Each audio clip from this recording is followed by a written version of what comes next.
poin ke-52, yaitu tidak menyuruh yang ma'ruf dan mencegah yang mungkar, serta berdakwah dalam kurung menyeru orang lain kepada Allah di tengah kaum wanita. Ada kalanya penyebabnya ialah malu kepada orang-orang di sekitar mereka atau kepadanya, terutama jika mereka lebih tua usianya, lebih tinggi status sosialnya, atau membiarkan hal itu dengan alasan biarkan makhluk kepada penciptanya. Ini merupakan tipuan syaitan. Jadi kita bedah beberapa poin dari paragraf yang disampaikan oleh penulis di sini, yaitu pelanggaran ke-52 tidak menyuruh kepada yang ma'ruf dan mencegah yang mungkar. Jadi yang ma'ruf itu, saudaraku seiman, adalah semua yang Allah cintai, semua yang Allah perintahkan. Itu namanya ma'ruf. Kita disuruh amar ma'ruf. Amar artinya memerintahkan, menganjurkan, mengingatkan, menasihati. Ya.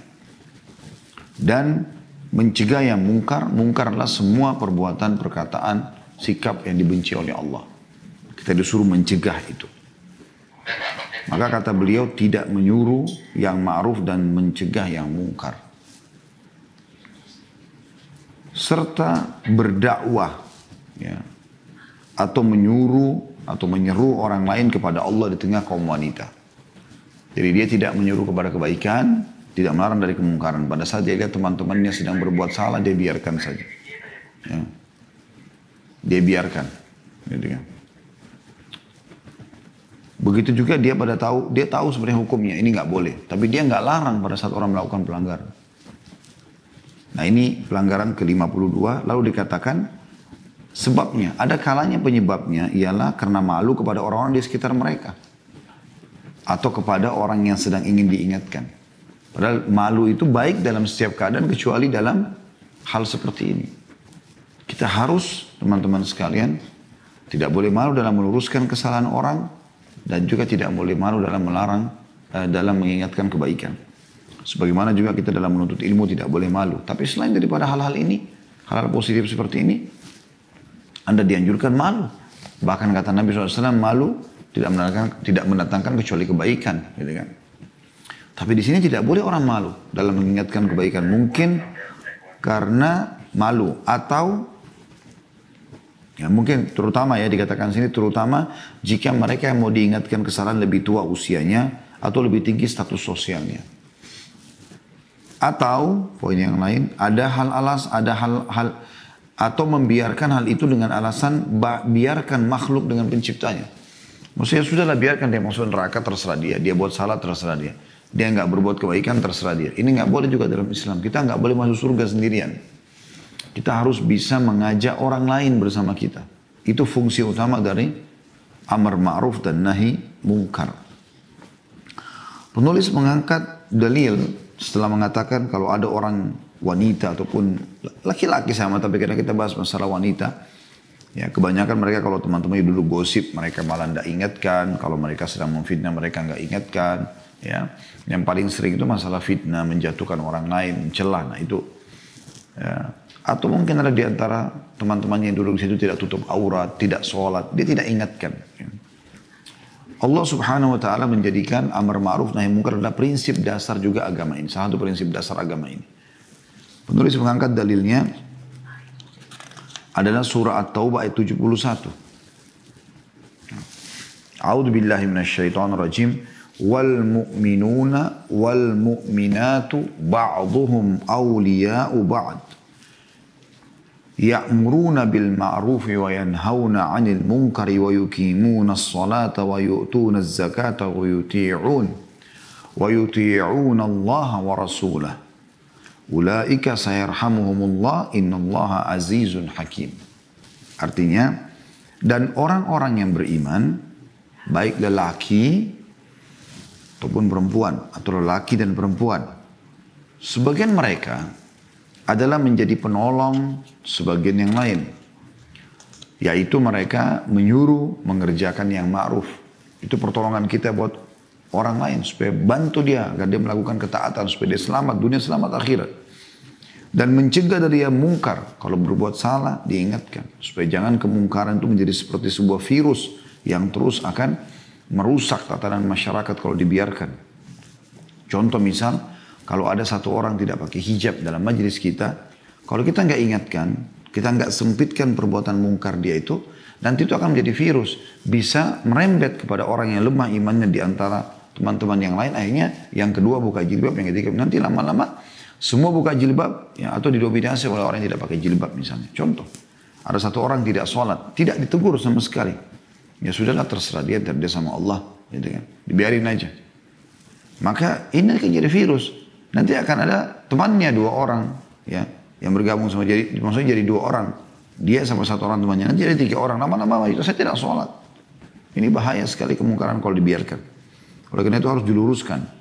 Ya, Allah SWT mengatakan sesungguhnya orang-orang beriman itu laki-laki dan perempuan, mereka penolong satu sama yang lain.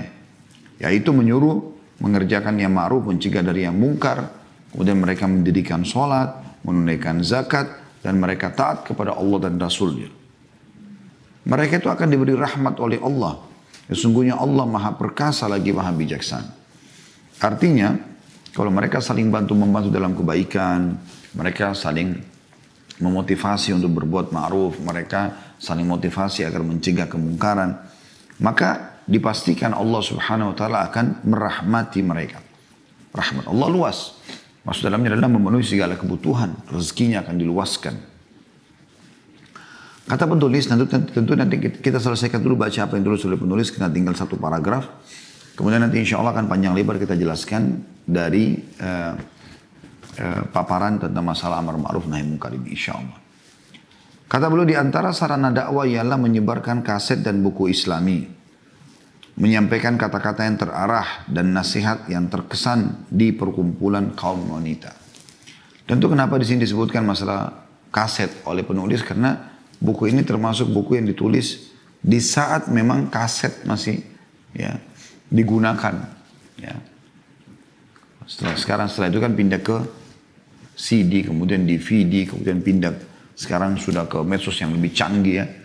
Udah pakai flash disk, kemudian pakai hard disk dan segala macam. Akhirnya sampai sekarang mungkin orang sudah tidak perlu lagi, orang tinggal pakai handphonenya saja, bisa online dan segala macam. Sudah tahu, kita tahu tentunya. Jadi artinya beliau membahasakan ini pada saat waktu beliau menulis buku ini. Sekarang kita bisa ganti kata-kata kaset ini, misalnya di antara sarana dakwah ialah misalnya di sini katakan menyebarkan kaset, kita katakan medsos misalnya, gitu kan, Instagram, ya YouTube, sekarang Facebook yang kita bisa pakai. Dan buku Islamnya, nah, kalau buku masih bisa kita sebarluaskan tentunya sekarang. Kemudian menyampaikan kata-kata yang terarah dan nasihat yang terkesan di perkumpulan kaum wanita. Saya pernah bilang dan saya ingatkan kembali teman-teman sekalian, ini hal yang mendasar sekali yang harus kita ya lakukan dan jaga. Kalau kita sedang bermajelis dengan teman-teman, keluarga, intinya kita duduklah beberapa orang, maka kita harus tahu teman-teman, dan tentu kan biasanya akan dihidangkan makanan atau minuman. Apa yang dihidangkan itu akan dikonsumsikan gitu. Begitu juga dengan apa yang akan dibicarakan. Dia seperti menu makanan, persis.